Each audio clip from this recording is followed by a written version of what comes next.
Hello, hello, hello, hello. Good evening, everybody. Those who are following this streaming, hello. Those who are following this with quality, thank you very much for being here and thank you for being punctual. Actually, you're not punctual, you're being German, like the German lady present here. She goes to the train station maybe 15, 20 minutes before the train to be well ahead of time on the platform.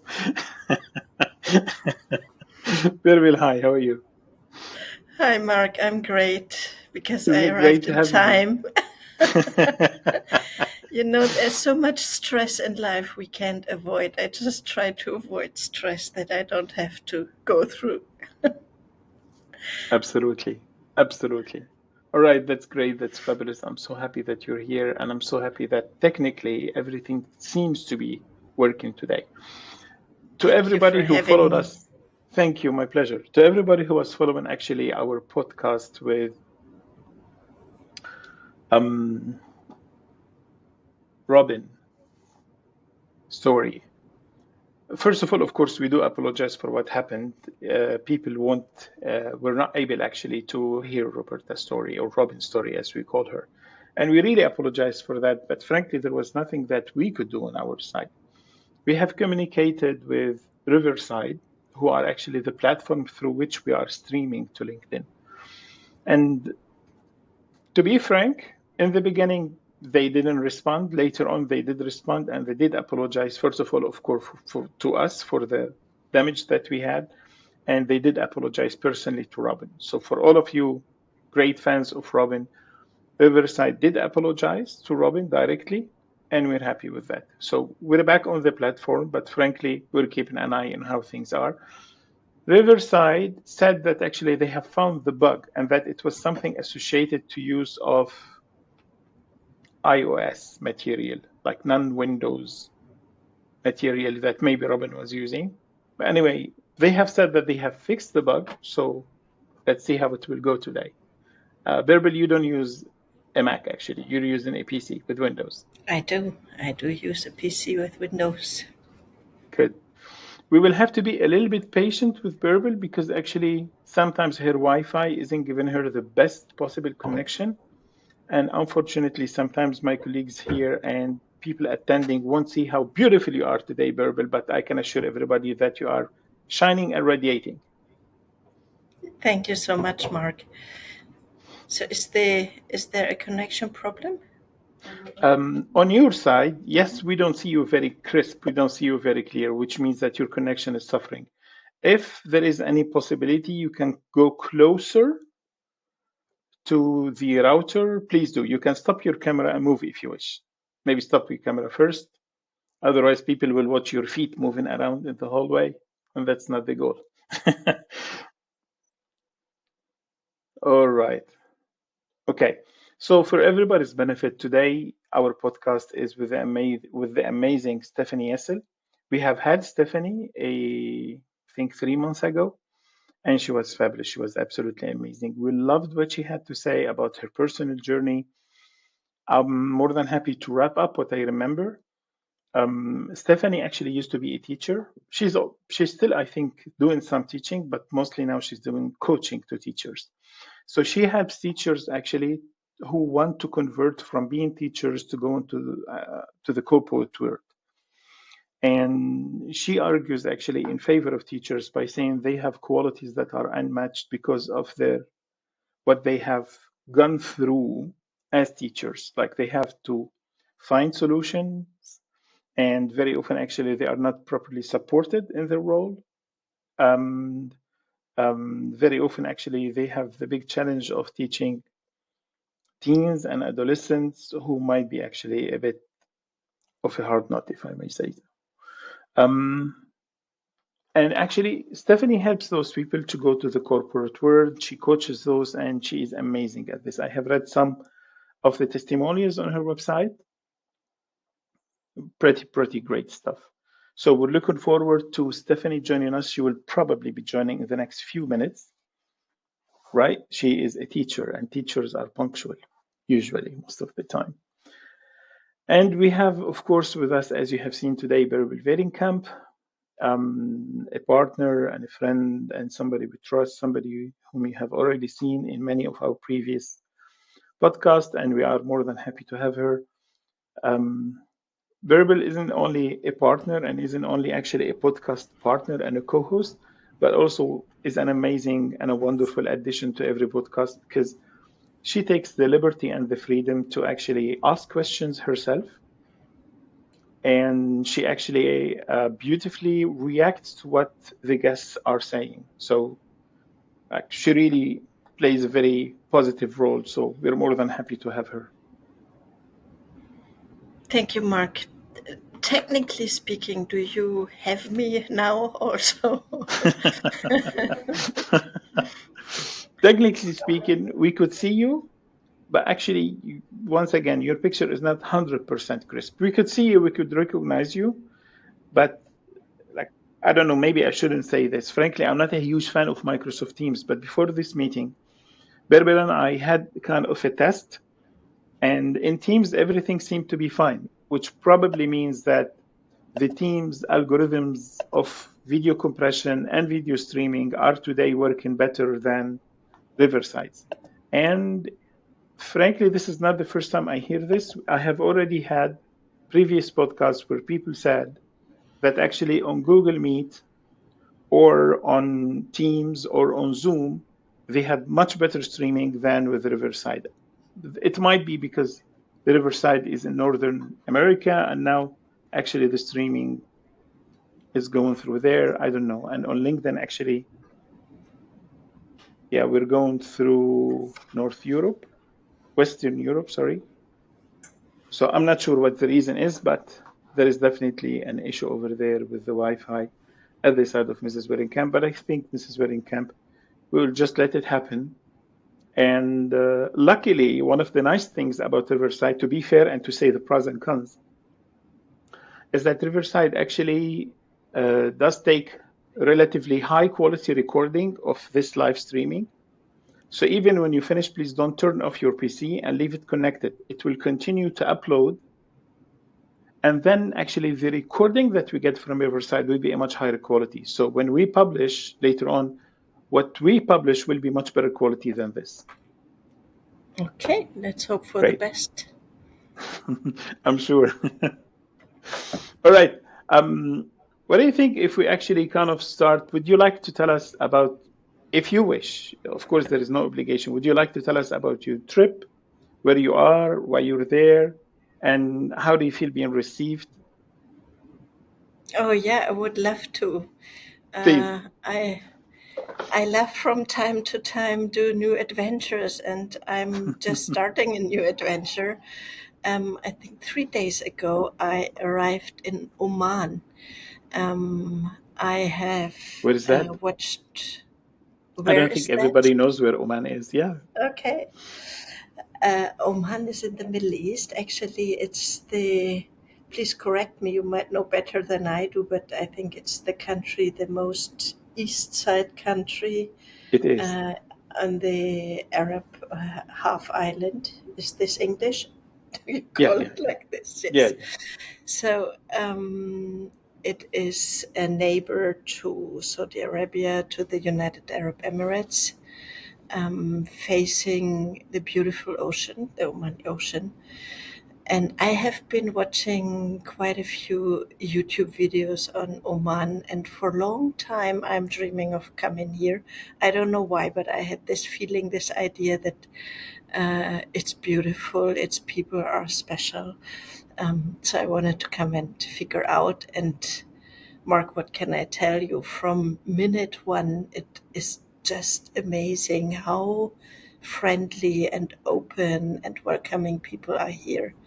It started right away at the airport. Uh, when I left the gate, it started right away. Very friendly people. I still at the airport. I went to get a SIM card, and then the driver to the hotel, and then at the hotel, everybody is just so kind, so helpful.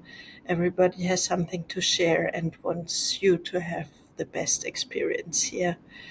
Nature is Amazing. amazing. I haven't seen so much yet, but what I saw is just breathtaking. So I enjoy a few days to relax, and in like half a week, I will go more to the city of Muscat, the main city of the capital of Oman, meet some people, and Hello, discover Stephanie. How are you more. doing? Stephanie, Hey, we're live. Just to let you Steph! know, we're Oh, live. hi. Hi! Don't let me stop you. Keep going. It's great to see you, Steph. How you Hi, doing? I'm doing so well. How are you? Amazing, amazing. I was just sharing that I'm currently in Oman and completely love it. Oh, The people and the beauty of the landscape and everything. It's just wonderful. amazing. And you do nothing but And add very to the hot. beauty of the landscape, no doubt. Thank you. Of course, of course. Yes. Oman, so Yes, how long it's are you going to great be to see. there? For 2 weeks, actually. Wonderful. And I'm on day 3, so I still have some time to discover, some time to go. Wonderful. Well, I want a full report of where we should visit if and ever my Yes. husband and I find ourselves in Oman. Okay, I don't want to derail you. Great. I'm here. No, No, that's that's fine. great, That's fine. actually. We were just making sure that technically everything is Okay. working, that actually we could connect to LinkedIn and we could start actually the go live. Yay. Okay. Wonderful. So you're live. Hi. I'm ready to rock. I All showed right. up, ready to go. I even That's brushed my amazing. hair today and everything. That's amazing. That's amazing. That's great. All right. Okay. Okay.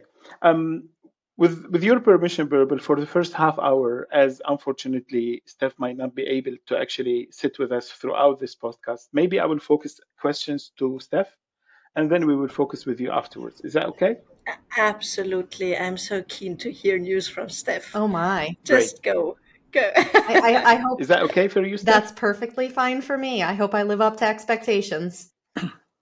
Oh, I'm sure you will exceed. Oh. Frankly, I sat down actually preparing for this interview, and I was saying to myself, in the first podcast, I basically asked like many of my first questions, like the questions that come to mind. I remember that they had a few questions that I didn't ask, but still, like for a meeting today, I wanted something where people actually hear something new. So I prepared a couple of questions. Great. I hope you would actually receive those positively. First of all, I would like to start with, have you ever had an identity crisis in your career evolution?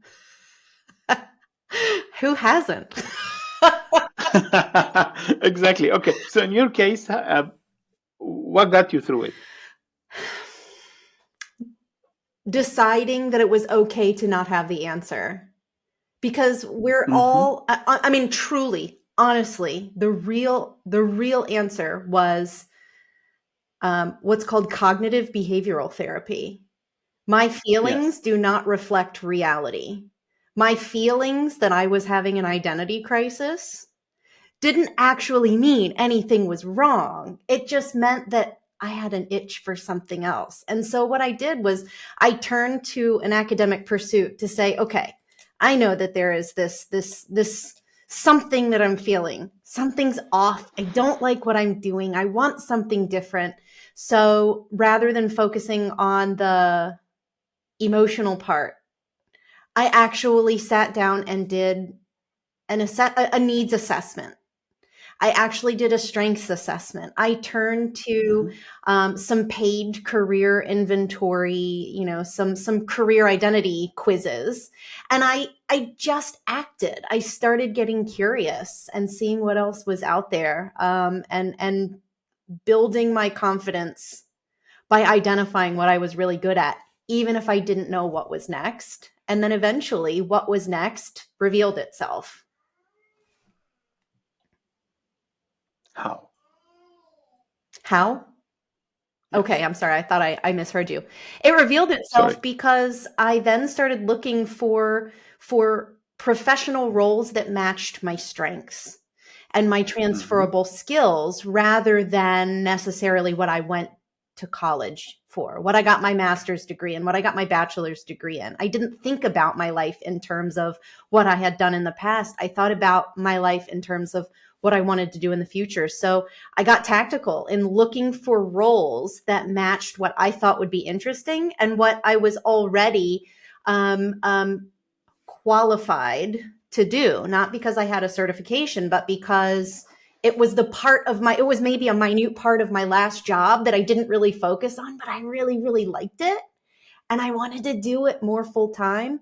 And I started positioning myself to get interviews with the roles that I enjoyed doing that were a little bit different from what I had before. I started talking about myself and my skills. I stepped into the person I wanted to be. Some people say fake it till you make it. It only feels fake because you haven't done it yet, but you have all of the ingredients. So I just stepped into the persona of who I wanted to be and started getting myself into the rooms and at the tables of the people who had the lives and the roles that I wanted. And eventually people started going, you know what? This girl's got something. Let's give her shot. And they did. And I went to work. I showed up and I became that person, that role, that thing. And I also accepted that in a few short years, I would get that itch again. And I wouldn't see it as an identity crisis. I would see it as a natural progression. Natural progression. Okay. What part of your identity as a teacher do you think shouldn't be left behind when stepping into the corporate world? Your empathy for those you serve. Your empathy for those you serve. Yeah, meaning, to expand on it, a lot of people have this misconception that in the business world, it's all about the bottom line. And sure, businesses need money to survive and grow. But if you don't stay human focused and human centered, then you're going to lose who you are as a provider of great learning experiences, of relationship building with people. So empathy, you should never, ever leave behind your empathy when moving from teaching to the corporate world. Nice. You're impressive. You seem to have a ready answer and strong convictions for almost any questions.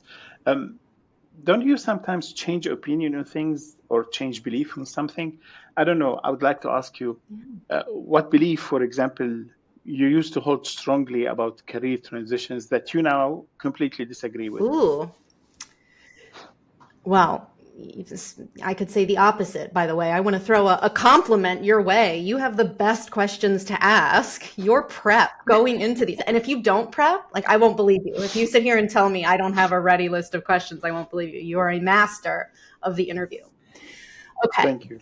That was my deflection a little bit as well, to buy myself some thinking time, but it didn't really work. I don't know if I have a ready answer for that. The misconception that I once believed that I no longer believe in, or I think the opposite. Here's one. And it's, you could give me a couple days and I'll get back a great written answer to you. But off the top of my head, I used to believe that if you apply to more jobs, mathematically, you'll have more interviews. If you cast a wide net, statistics would suggest that you're going to get more responses. And now I know that's not true, because I used to believe that it was quantity. And now I know that you have to be very targeted with the people you're speaking to and the way that you spend your energy applying. Quantities for the birds, qualities for the winners. Okay. Okay. Did you ever believe, Steph, that working many, many hours, working a lot, working hard would also be basis for a great career? Oh my God. And maybe you changed your mind on this also. Wow. You know what? I'm so glad you brought that up. I was literally having a conversation with my sister, who happens to be my best friend, because she was guilty of this hustle culture baloney. I almost said a curse word. I promise I'll keep it G-rated. Hustle culture. Yes. And the quality versus quantity fits right into this. I used to live by the mantra, I'll sleep when I'm dead. And that's the dumbest, most unhealthy way of tackling work. People believe that they have to work more to prove themselves. And the most successful people I know are the ones with the best boundaries around their time and the most focus on their work. That's a really good point. Yeah. But do you think that would still be the case in the future? You're good at projecting yourself in the future. Being anti-hustle culture?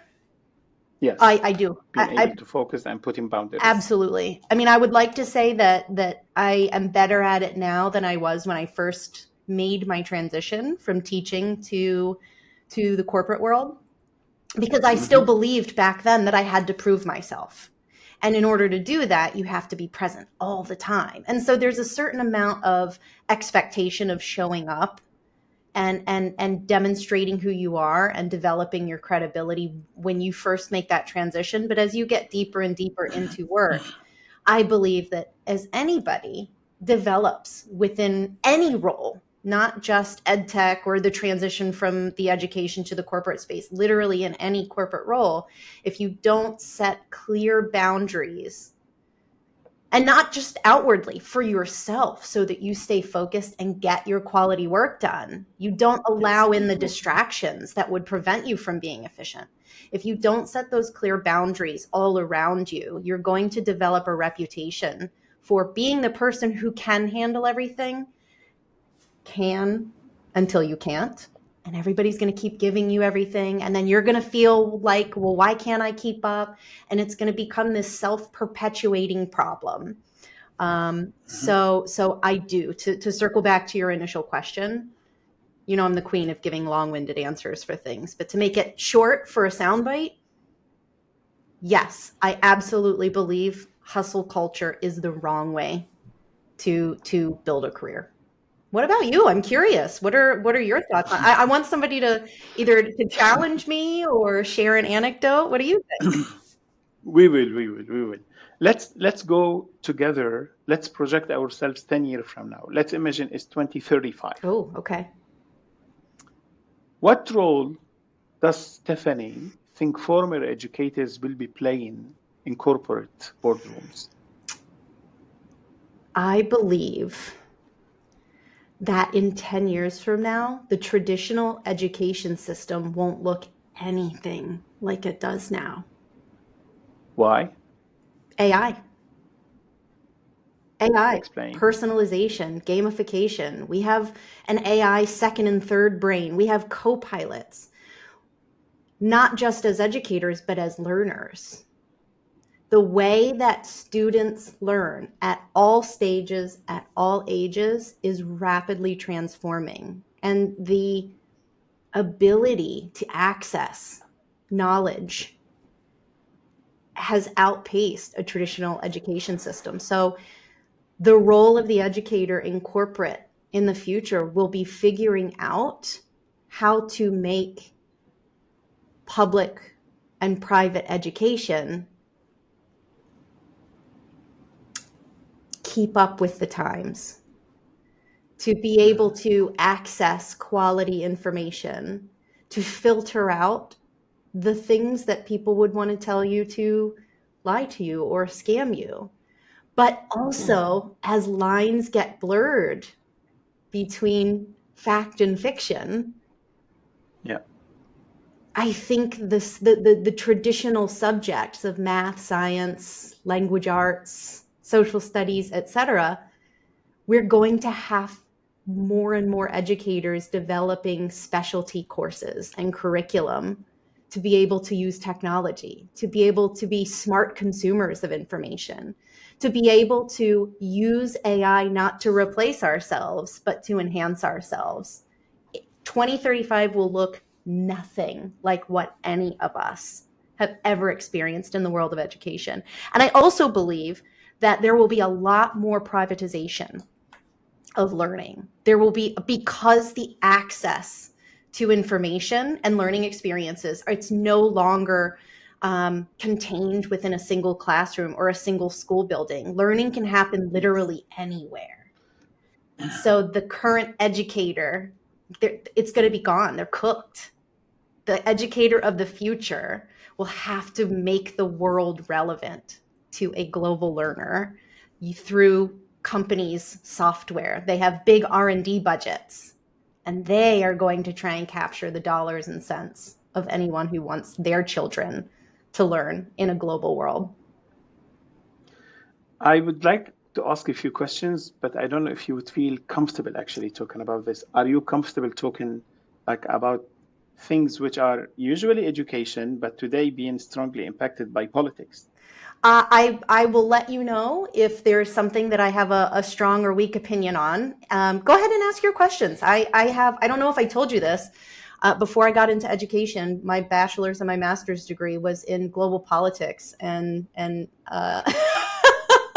strategic weapons control. So, so Okay. let's tread some water here. Let's see where it goes. Go for it.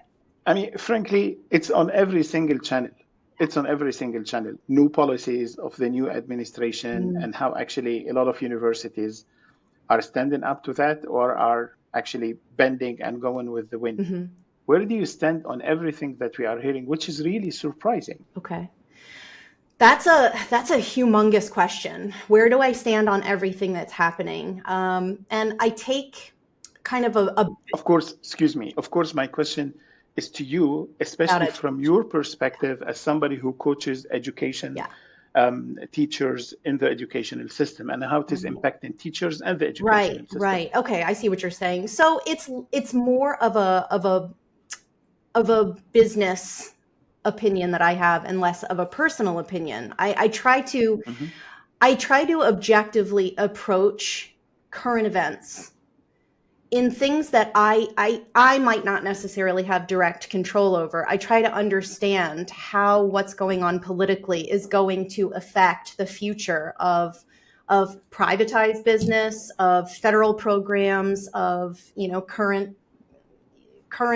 current roles as they're defined today as educators and what they can be. I'm a futurist. And what I do is I look at the data, good, bad. There are things that I personally believe. Yes. I also understand that people will have to adapt no matter what's going on politically because the times are changing, period. Do I want to see federal funding cut to really great programs? Of course not. Do I want people to be scared? Of course not. Regardless of the politics, like I said, the job market is always updating. It's always adapting. It's always changing. And so I understand what to expect with these political changes happening, especially in the United States, that I am going to see an influx of clients who are going to be looking for new jobs soon.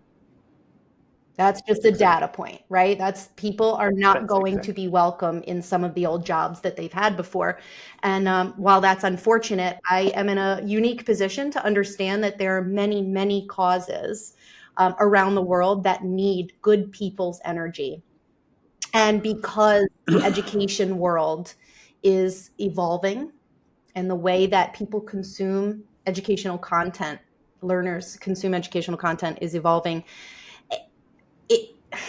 I feel like these political changes are accelerating, speeding up the changes that people were going to need to pay attention to eventually because of technology. And now there's just that emotional element on top of it. So my opinion on the whole thing is can the politics be different? Should they be different? Like, these are not decisions that I would want to be in a position to make at, the top brass level. These are unenviable positions to be in my opinion.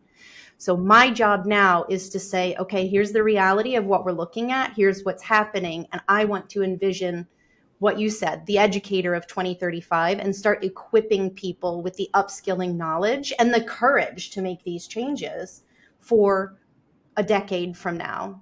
But I don't want to wait a decade. I want to do it right now. So what all of this means to me is the reality is times are changing. The reality is times have always changed. The reality is we're all going to have our feelings about what's going on. The reality is nobody knows what these big experiments will ultimately look like. What will the fallout ultimately look like in 10 years from this? I don't know. I wish I did. If I did, I'd be a very rich woman.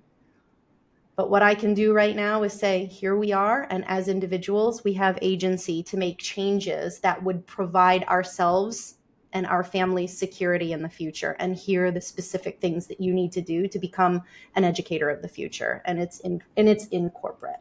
So you can still do great things in spite of what you see as very big, seismic, probably scary changes. Yes. Yes, it's exactly this scary changes and the lack of trust and people being seriously concerned about their future, about their careers, and about their ability of being able to provide to their families Right. as they did before. Right. If you remember when we discussed in the previous podcast, when we discussed the challenges that teachers face in their job as teachers, one of the things that surfaced were that they're not always supported.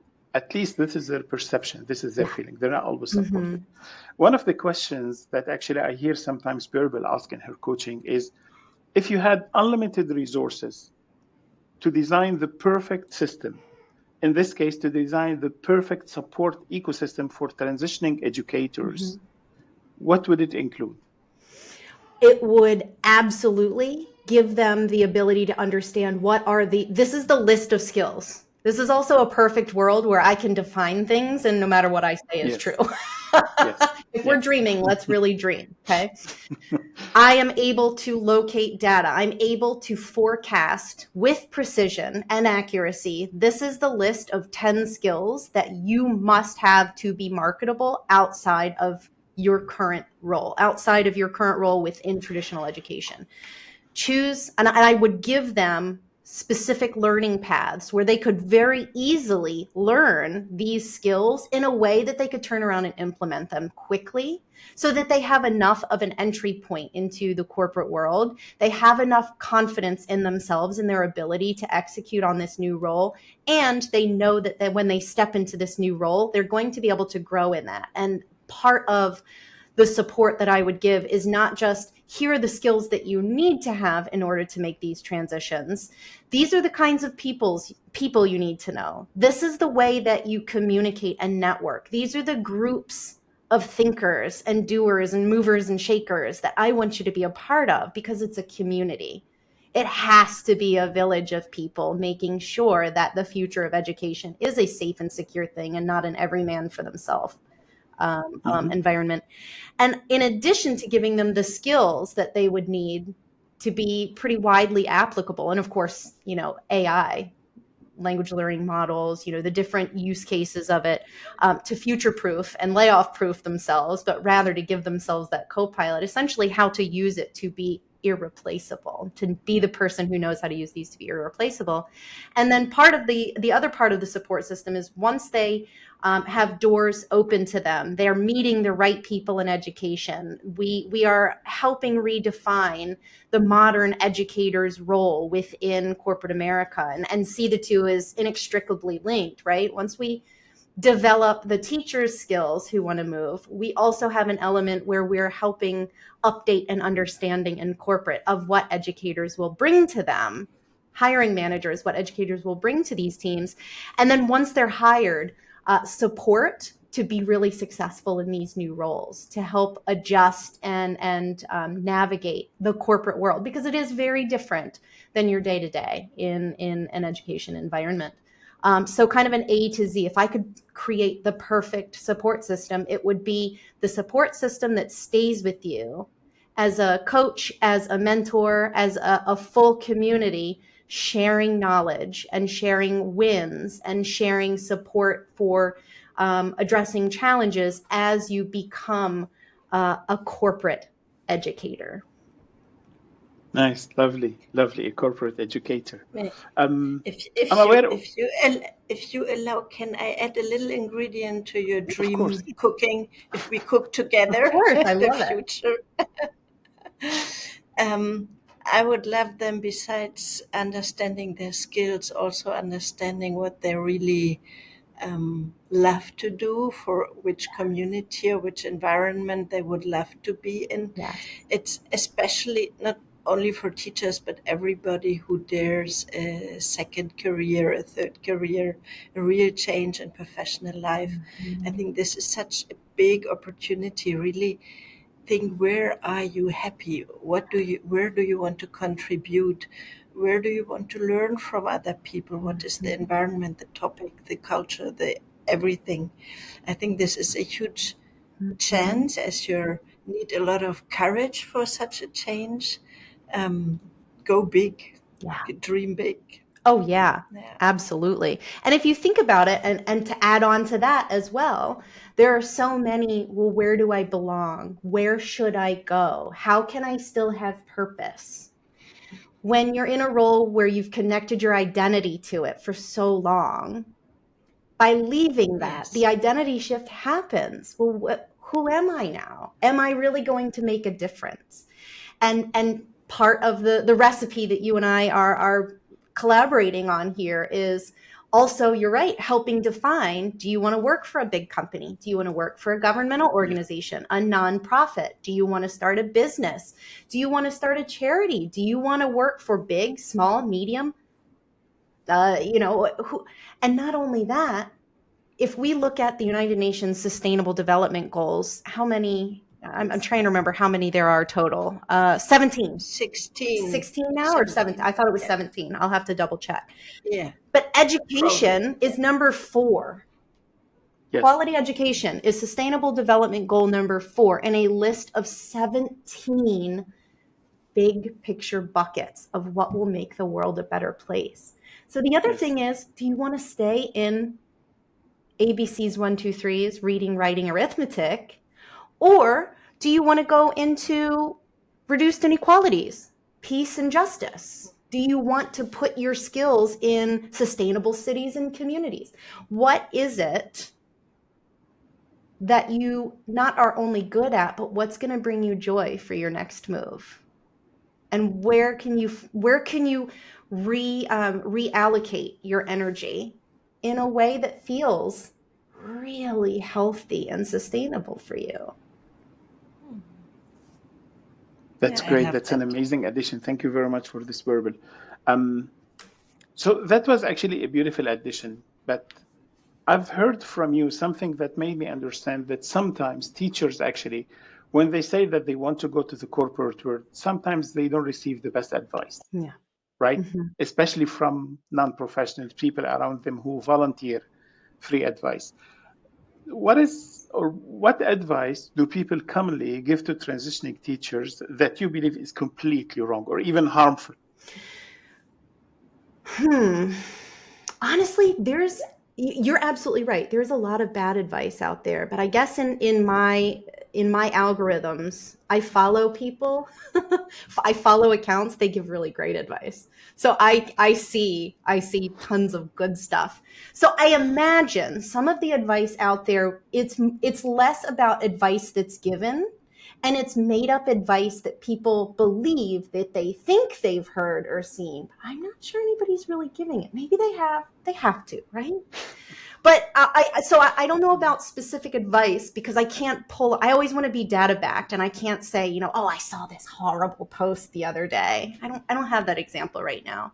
But some of the misconceptions that are rampant are that you need to apply to tons of jobs, that you need to make looking for your next role your full-time job. No, you don't. You just need a plan and a process, and it can be a sustainable, non-draining thing. That you need to pay thousands of dollars to have someone rewrite your resume for you, where you just hand over the blank piece of paper and somebody hands it back to you. I think that's the biggest one.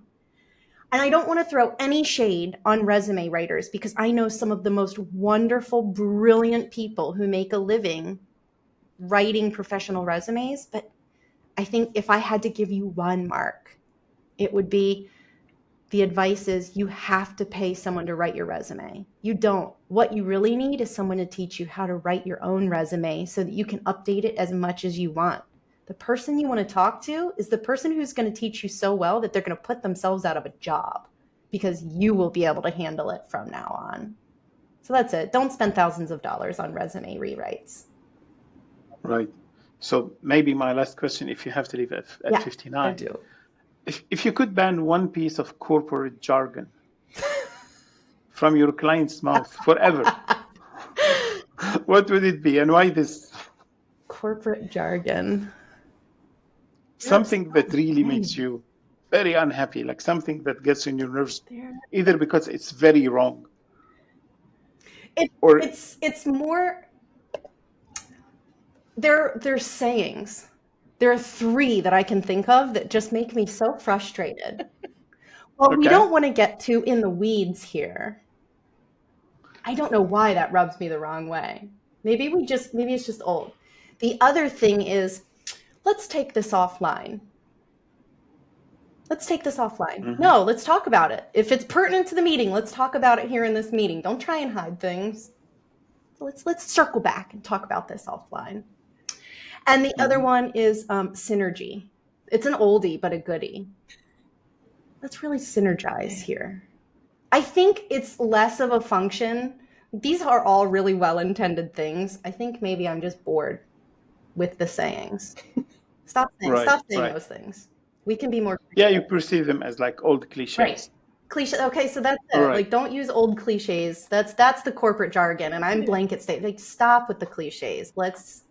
And you don't have to fit in. You don't have to kiss anyone's rear end by sprinkling these overused, overwrought sayings into your conversations with people. Just be you. Yes. Just be cool. If you don't normally say it, please don't force it. Okay. Stephanie, we still have 1 minute free.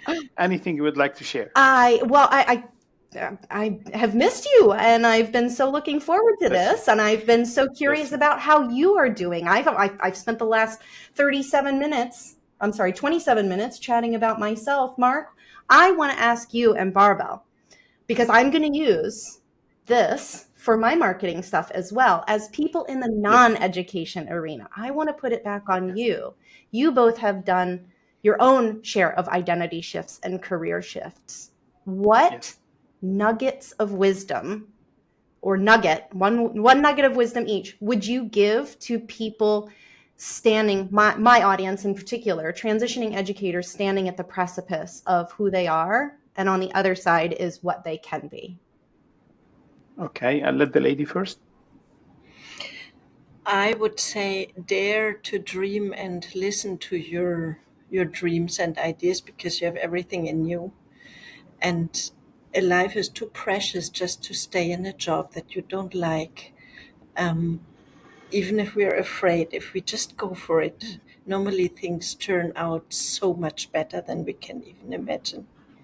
Love that. I had my dream of being a coach and consultant and help people to grow and to flourish for 10 years. And I had forgotten about it a bit. And then I thought there was something. You should do it. So do it now. Love it. And I left my job and started all over again. And I'm grateful for it every day. Great.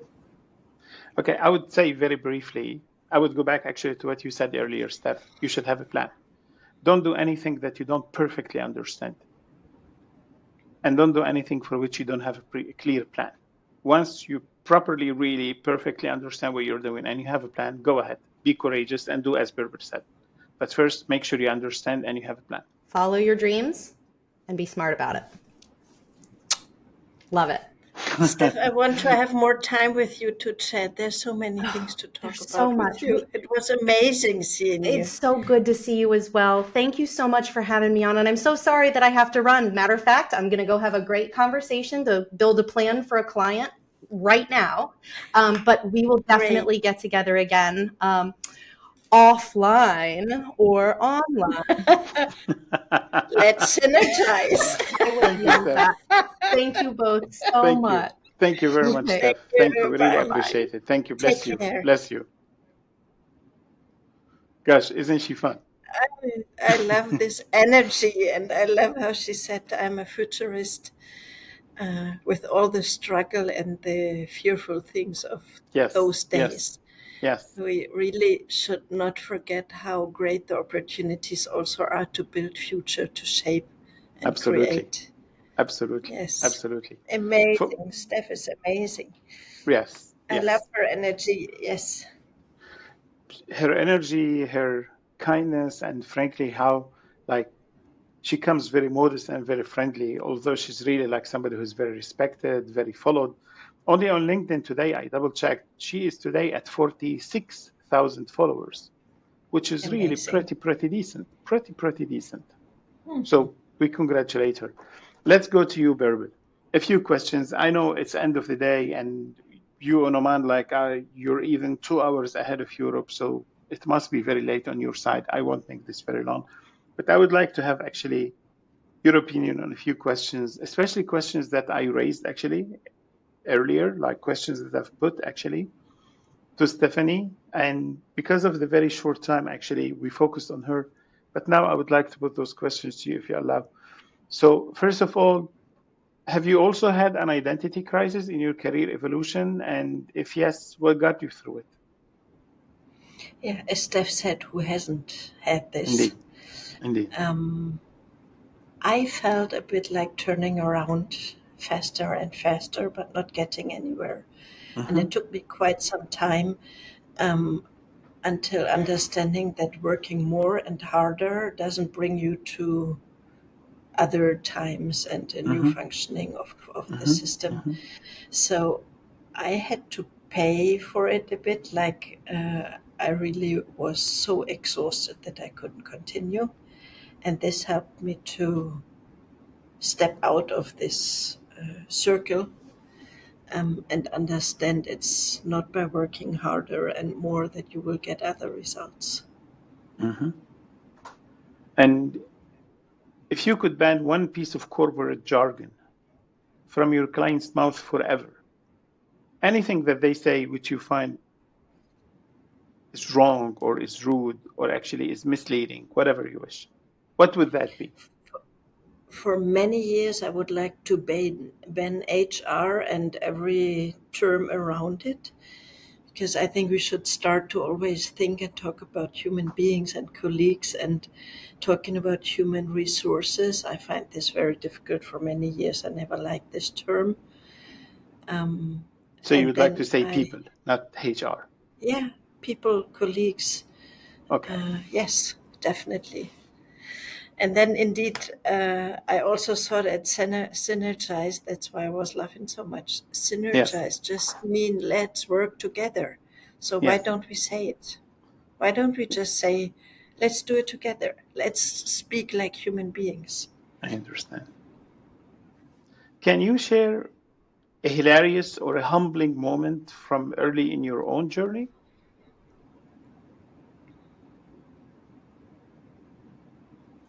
A hilarious moment was when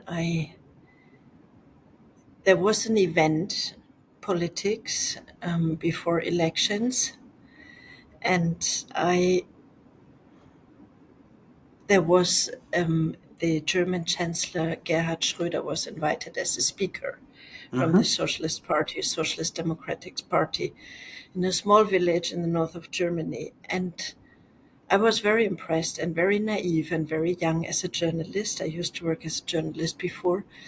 And I wanted to interview Gerhard Schröder as he was there. I thought that would be a great opportunity. And I had no clue that you have to ask for this before. You cannot just approach Oh, yeah. politicians like this. So he finished his speech, left the stage, went towards the exit. So Yeah. I went towards where he would arrive. And when he was at my height, I just said, Mr. Schröder, I would like to have an interview with you. And his security people got a bit nervous and he was laughing and he said, unfortunately, I have to go to a next venue. And then I don't know what took me, but I said, and how about I come with you? And he was laughing, and probably never before he has lived this. So he said, yeah, why not just join me in my car? He opened the door of this big limousine. His security people became a bit more nervous even. Of course. And so he invited me, and weather was great in my advantage because it was so foggy that we had to go very slowly. So I had a full hour to talk to Mr. Schröder in the back of his car. That was a hilarious experience in my early 20s. That's amazing. This definitely deserves to be published, that interview. The interview did take place. It did happen. It did happen. So that definitely deserves to be published. Well, it was published in a newspaper many, many, many years ago. Uh-huh. So I don't know if we can find this back. Probably there is an Okay. archive where we can find All this. right. Okay. How about publishing this as a video today? A video. Yeah. You mean, shall I talk to Mr. Schröder again? Well, that would be great if you can, but I mean, that interview, you probably recorded that, right? You had probably one of those small tape recorders, the little Yes. silver things. I did have these very, very small tapes, Yes. the mini tapes. Yes, I did have this, and it's a horrible quality, and only fragments are still there. But it's Okay. great. By the way, I met Mr. Schröder a year ago again at the Uh-huh. Zurich airport. Uh-huh. In Zurich And Airport, in Switzerland. in Zurich airport, and we happened together with his wife and my mom. We happened to wait together for the flight and had a really nice chat for about 15 minutes. Nice. And I did share this funny experience. I said we've already met 30 years ago. And did he remember that discussion, that interview? No, he didn't, but he remembered the event. And when I told him we had a good laugh together, because as I said, this is not how it happens normally, how you interview Yes. known politicians. Yes. But this is how you learn, yeah? Yeah, So this absolutely. was hilarious, and maybe this was also humbling, because later Sure. on I learned how silly it was, but Of course. still it happened. It Of worked. course. Yes. Speaking about mistakes and mistakes that help you grow, that teach you something, what's a mistake you're glad you made in your career? And what did it teach you? What did it help you learn? Yeah, there's indeed so many, and some are more painful than others. Yeah, sure. Choose one. When I started to get my first leadership roles, I thought that I have to arrange everything, plan everything, do everything, explain everything. And I think this is a huge mistake, because first of all, you overwork yourself. Nobody can do this. Nobody can do this. Nobody knows everything. Nobody can arrange everything. And also, you do not give the opportunity to the whole team to contribute in a way that it could contribute. So what I learned only later is that the role of a leader is really to, I think today, the strongest leaders gather the strongest people around them, hopefully even stronger, better in their jobs, more intelligent than themselves, and create an environment where people can contribute, can create, are engaged, are motivated, can work together. This brings the biggest success, the greatest ideas. I'm absolutely convinced about this. Of course, a leader has to have a certain energy and presence, but you should not be the one who runs the show. Look after your team and encourage and motivate them.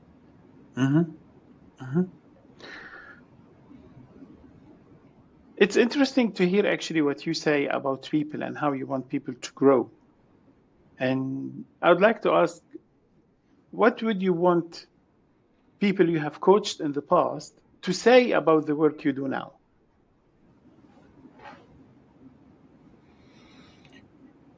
With her personal experience and empathy, Bärbel has helped me to become a better leader.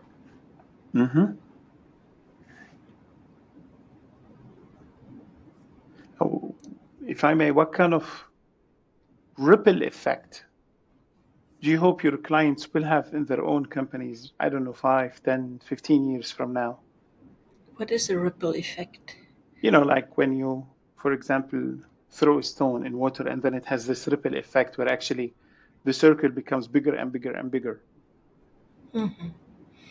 So, you know that I'm working with MBA fellows, and I'm working with young leaders who are just Yes. starting their first C-level position and so on. And they are keen to learn a lot of things about themselves and the job they do. I would love, as a ripple effect, that they remember how it was for them and then contribute to build the careers of others. Be ready to invest, to mentor, to take time, to listen to those who follow, and to give this back. To give this back. All right. Okay. Let's say if you had to explain your entire career using only a metaphor or a fairy tale, what would that be? Wow, you really have great questions. Thank you. The journey through worlds. Maybe this could be a title. What is a good metaphor for my own career?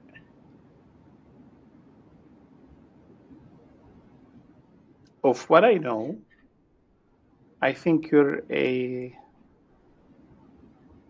double or a triple sphinx who everybody thought actually has died, but she raised from her ashes again and again.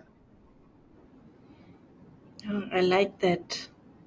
A colleague once told me you're like a sponge. I'm far more like your sphinx metaphor. Sponge was a term of I really, really love to learn, and this hasn't changed.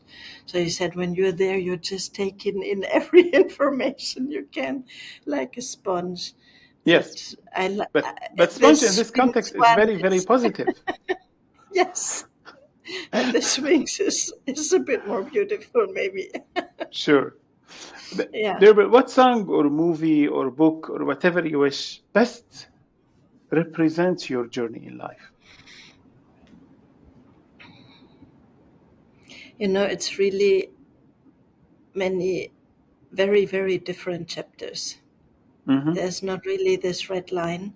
There's many, many different chapters. So maybe it's more a bit of a short story collection. Mm-hmm. Yes. And in that short story collection, There what would be is the last there chapter? is the last chapter. What would it be called?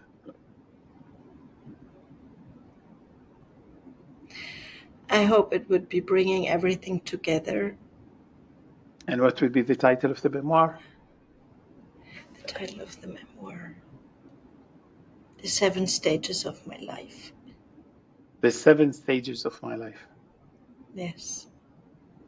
I would love to read that book. Thank you very much for your contribution today. It was really amazing to talk to you.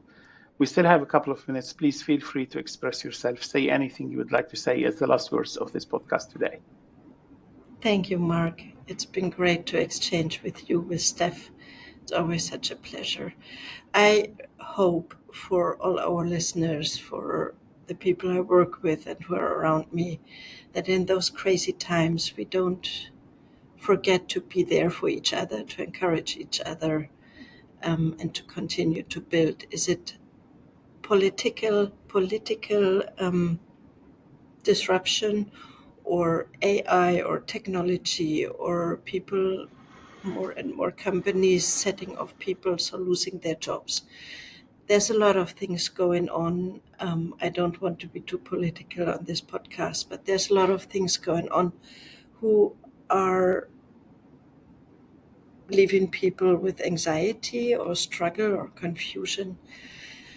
I wish that we are a little bit less dramatic, that we listen to each other, encourage each other. I think, as I said, there is a lot of opportunities we can build and create, but we need to be humans and need to help each other. Thank you very much. It was really amazing, and I look forward to our next podcast together. Thank you very much, Bärbel. It was great. Thank you, Mark. Thank you. Bye now. Bye. Thank you.